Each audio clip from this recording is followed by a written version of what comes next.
If you are a psychic, a medium, empath, HSP, and you also struggle with depression or anxiety, ADHD, any of those things, and you are wondering if you should go on medication, I just wanted to take a moment to share my experience with you. So if this is your first time meeting me, my name is Nicole Guillaume. I am a psychic, I am a medium, I am an intuitive teacher. My passion is teaching people how to hone in their intuitive gifts so they can use them to develop their psychic abilities and lead a whole, fulfilling, and authentic life.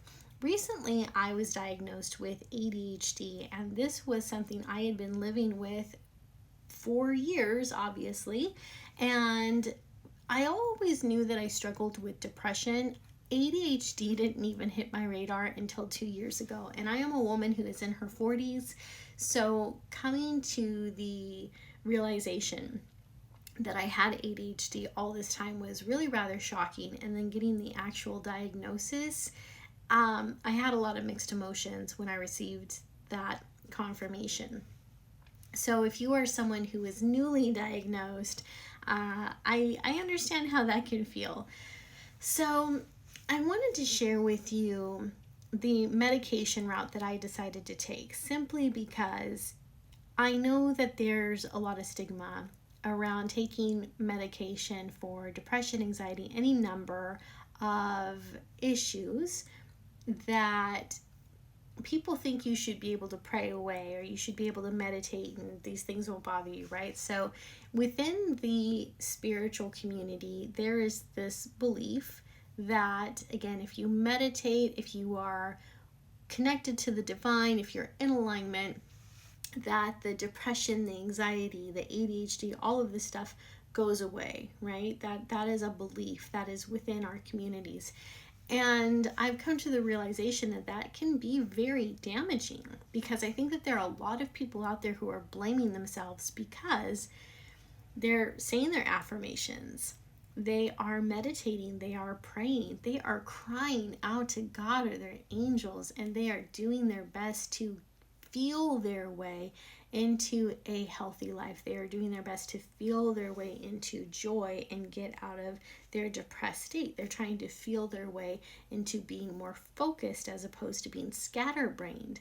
And that might be something that you're successful at for a while, but it requires a lot of grit, a lot of willpower, and it also requires your life to be stable enough to where this type of routine can be consistent. And life happens. So years ago, before I was diagnosed with ADHD, I knew that I struggled with depression. I went to therapy for that. I was never medicated for it. To be honest, I think I had a certain level of pride that I wasn't medicated for it, because I thought, I've got a handle on it. I've been dealing with depression my whole life. And I was, like, since I was a teenager, I'd been dealing with depression. So getting medicated for it wasn't something I wanted to do, not because I didn't believe in medication, and not because I have any type of, not that I think it's bad, I guess is what I'm trying to say, but I will say that in the past I had a relative who had gone on medication for a mental illness that she had, and it changed her in a way that was not good. Like, she was just completely checked out. She used to be very spunky and fiery and fun, and then all of a sudden, after being on this medication, a certain medication for a year, I won't name it, the disorder or the medication that she had, but after being on it for a year, it was like the lights were on but no one was home. Like, she was just gone. She was no longer fiery and fun. She was falling asleep all the time, couldn't keep her eyes open. I've been no contact with my entire family for a long time, so I don't know what's happened to her. But I do know that when I had last seen her, she just was no longer a functioning person. And obviously that stuck with me because I didn't want that to happen to me, right? I'd seen what medication had done to this person. I wanted nothing to do with it. So fast forward to many years later, here I am in a situation where I was struggling with PTSD. I had been out of a abusive relationship with a covert narcissist for a few years at this point, three years as of now. And I was struggling. And also because of just the way that my life turned to shit, to be quite honest, I didn't have that stability that allowed me to have a consistent routine where I could meditate, where I could talk to my angels. I was moving around consistently for quite a while, just looking for a home, looking for a stable home after I left my previous relationship. And then even when I found one, it wasn't great for a while because I had a roommate who was very, very loud, who would blast his TV up every time he was home. And I would be trying to meditate even if I had earphones on. His TV was always so loud. And it's not like he was hard of hearing. He was younger than me. He was fine. He just liked things loud. And even though he knew I needed things quiet so I could work and so I could even just sleep, he always blasted the TV. So being someone who has ADHD and being very noise sensitive, that was so damaging to my nervous system. And even when I spoke with him and his wife, they agreed that he would start using headphones, which he did for, just a few days, and then he stopped, and then the fucking noise was ridiculous all over again. So it was not a good situation. And that's why these belief systems of if you just meditate, if you talk to your angels, if you're in alignment, are so devastating and damaging, because life isn't always like that. I did try to meditate, but I was living in chaos, and I had a nervous system that wasn't functioning well because I was also not just dealing with ADHD, but PTSD, and with the knowledge that homelessness was around the corner, so it was very tough. And so fast forward, sorry, I feel like I got something in my eye.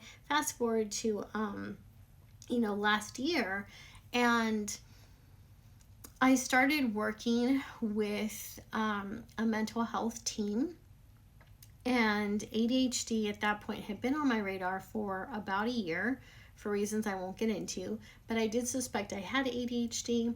I ended up paying for a test that I took, and it came back saying I was ADHD, but it was not a test that was recognized by my insurance or whatnot. So I had to go get reevaluated, and turns out, yes, I'm absolutely ADHD, and I knew I needed help, and I knew that I couldn't pray my way through it. I couldn't meditate my way out of it. I had tried all of that, right? I had tried all of that, and it failed, not because I did anything wrong, but because life just wasn't allowing me a safe space to be able to do those things.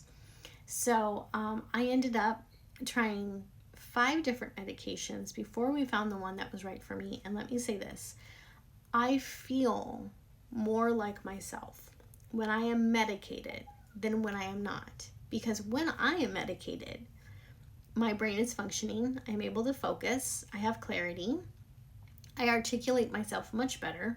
In case you're wondering right now, I'm not medicated because I forgot to take my medication this morning, and it does keep me up. And once I get to a certain point, if I forget to take it before a certain time, then I'm not usually able to sleep well during that night, because it is a slow release, long release, extended release medication. So right now I am unmedicated. You're getting unmedicated Nicole right now. However, I feel more like myself when I'm on it because my dopamine levels are better. My nervous system is not hijacked and in fight or flight. I feel calm. I feel good. I'm able to focus. I'm able to do the things that I need to do, and I'm still able to give psychic readings. I'm still able to connect with spirit. So if you have been wondering whether or not you want to go the medication route, the best advice that I can give you is, of course, talk to your doctor, figure out what's going on, talk to them about the side effects and any concerns that you have, and know that this could possibly be the best decision of your life. I think it's one of the best decisions I ever made, and I wish I had taken these steps a lot sooner. So the right medication is not going to numb you out. It's not going to erase your personality. It's going to help you to be more of who you are.